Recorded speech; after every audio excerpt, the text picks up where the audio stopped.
Hello there, my name is Mooseman. Today I will be informing you of whether you should play, wait or avoid the first-person PC shooter Halo Online. While we will still be looking at gameplay, visuals, and future potential as we normally do in a Play, Wait, Avoid review, because Halo Online is a bit of a special scenario, we will be looking at the history and the ethics of Halo Online instead of value. Halo Online is a free-to-play, multiplayer-only first-person shooter that runs on a heavily modified version of the Halo 3 engine. While the official version of the game is only available in Russia, the game has since been modded to allow gamers outside of Russia to play it without the official servers and completely offline. The version I will be reviewing today is the modded version, also known as the ElDorito version of the game. As stated earlier, Halo Online utilizes a heavily modified version of the Halo 3 engine to create a game that is reminiscent of Halo 3, but with updates in specific areas of gameplay to make it feel more modern. The two primary changes to gameplay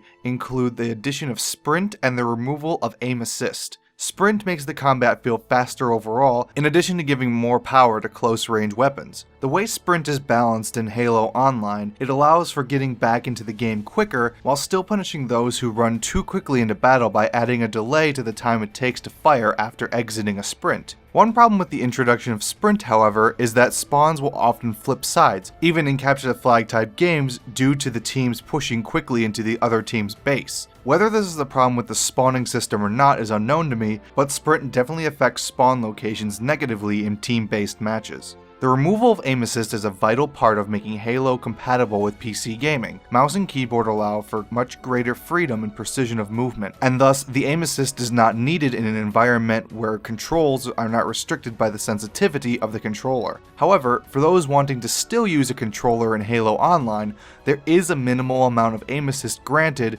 to those using a controller. Besides those changes, the game plays extremely similarly to Halo 3, so if you're looking for a Halo 3 experience on PC, Halo Online is the closest thing available. One change that affects a few game types by decision of the server host is the introduction of upgraded variant weapons. As part of the microtransactions in the original version of Halo Online, there are standard weapons with higher power, range, accuracy, rate of fire, ammo, and damage. These weapons are for the most part disabled on most ElDorito version servers, but are still in the game and often appear in game types like Team Fiesta, where everyone spawns with random weapons. Currently, there are 6 maps in the game: Valhalla and Guardian, as seen in Halo 3, Icebox, a remake of the Halo 2 map Turf, Diamondback, a retextured summer version of Avalanche from Halo 3, Reactor, and Edge, which are both new maps debuting to Halo Online. Since most of the maps are designed around 16 players, which is the current cap and what most servers run at, the maps feel decently sized and balanced for the most part. Guardian is probably the only exception,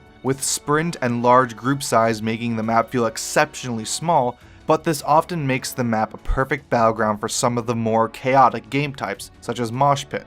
Power weapons and vehicles have stayed in the same place for the most part on returning maps, which allows for the experience of these maps to be close to the original experience on console. Forge mode is available in the game, but in a rudimentary state. Currently there are only a few maps that can be forged, and it is impossible to delete objects in Forge. Because the game runs off a modified Halo 3 engine, it uses the Halo 3 Forge system instead of the more modern one as seen in Halo Reach and Halo 4. While more and more content is being modded into the ElDorito version gradually, the one feature that is missing that detracts from the gameplay the most is the absence of a profile system. This means that there is no actual account associated within the game, meaning you cannot track stats nor rankings of any kind. You can also not add friends or join friends without knowing what server they are already on, resulting in the inability to form pre-selected teams of people for competitive play. Due to the decentralized nature of the ElDorito version of Halo Online, whether or not a profile system is possible is still to be determined. Being a modded version of a game in a closed beta, there were bound to be some bugs, but there are surprisingly fewer than I had initially expected coming into the game. The first bug that I noticed was some game modes simply don't work or only work partially. We attempted to play a game of territories on Valhalla, but when the first round ended, the game basically broke down to where nobody could kill each other or interact with any of the territory points. Multi-team and several other game modes currently don't work either, and it will be up to the server host to know which game types work and which do not. Another bug that I noticed is sometimes the audio cuts out or is desynced when playing on less than ideal servers with higher ping. Talking about servers, since the game has no central online hosting service, it is up to players to host the servers on their machines. There is currently no dedicated server software, so there is very few servers available outside of peak times due to server hosts having to actively be playing the game to keep servers running. Also, while I personally enjoy the server browser format of finding games, there is no traditional matchmaking like on the console versions of Halo. The benefit of the server browser format, however, is that you can join active games at any time and jump immediately into the battle to fill in for players that have left, or in the case of teams being uneven. Due to the game being developed for a Russian audience with less powerful computers on average, and being based off of an older engine, Halo Online is optimized to the greatest degree. The game runs extremely smoothly on my modest computer, with there being 0 drops in frame rate even on the highest settings. The game runs at a full 60 FPS, and while the graphics are nothing super impressive, the new armor types in the game look very good. There are 26 different armor variants to choose from, each allowing for customization of the helmet, chest, shoulders, arms, and legs. There are also 2 new armor effects that can be colored, a hollow effect that gives some armor types a kind of energy shield looking armor, and a lights effect that causes most armor pieces to radiate out of glowing lines across the armor. The game has also removed the limits on color, allowing you to choose any color possible via an HTML color picker. Having access to the game files has allowed ElDorito developers to already make great headway at adding features to the game. As the game grows, more and more custom content is becoming available, from forged maps to custom game types to entirely new maps. As someone who first got into Halo as a teen playing Halo Custom Edition, a modded version of Halo Combat Evolved for PC, I can't help but feel excited for the same amount of creativity and craziness returning to the franchise. Halo being restricted to consoles is understandable from Microsoft's perspective, as the franchise is directly responsible for selling millions of Xbox units. But from a PC gamer's perspective, I feel that Halo's true potential has always lied with the mods and other custom user-created content that comes from and is only possible on a dedicated PC release. The mere existence of the ElDorito version of the game is proof in itself how much is possible in an unrestricted gaming environment. So we've mostly talked about the ElDorito version of Halo Online, but the question that is probably popping into your head if you know nothing about the whole situation involving Halo Online is why this modded version needs to exist in the first place. Why didn't 343 and Microsoft release Halo Online to an international market where there's an obvious desire for Halo on the PC? This goes back to the market Halo Online was designed for, Russia. As a way to bring Halo to the Russian market, a market that is extremely rife with piracy, in addition to being a market of gamers with a generally lower income, 343 has created a free-to-play game that utilizes microtransactions instead of a flat box price to make money to support the game. And these microtransactions are exactly why 343 cannot release Halo Online officially in its current form outside of Russia. The primary form of microtransactions are renting weapons for a number of days that increase damage, rate of fire, accuracy, ammo, range, and power that can be added to a custom loadout of the players before the start of the game. This type of microtransaction is blatantly pay to win and is not accepted by Western gamers and would negatively impact the reputation of the entire Halo franchise. Not only do these microtransactions give a direct advantage to paying users, but it's not even possible to unlock the weapons permanently, only for a short time. The ElDorito version is an attempt to mod the game into a state that is playable in Western countries without contacting the official servers. This version has been created through acquiring the game files by Russian hackers and through changes made by the modding community worldwide to mod the game into a form that is playable without any online connection necessary. This is where the ethical debate has been occurring in games media about Halo Online. Whether or not people should be playing the ElDorito version of Halo Online, even though Microsoft has expressed that they do not want this version that is using their modified game files to exist. Is it ethical to play the game that was obtained and shared through third-party software and outside of the intended region? There are 3 main points that I would like to share to defend my stance that the ElDorito version of the game is completely ethical to play in its current context by non-Russian gamers. Firstly, Halo Online in its original form is not available outside of Russia.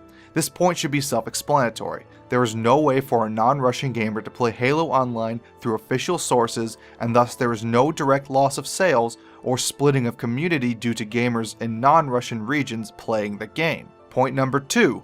Microsoft and 343 have stated publicly that a non-Russian version of Halo Online could theoretically be made, but imply that there is no version currently in the works or to be expected anytime soon. This compounds with my first point by showing that not only is the game not available now, there is no evidence that the game will be available through standard sources in non-Russian regions. This means that Halo Online differs from other region-locked games.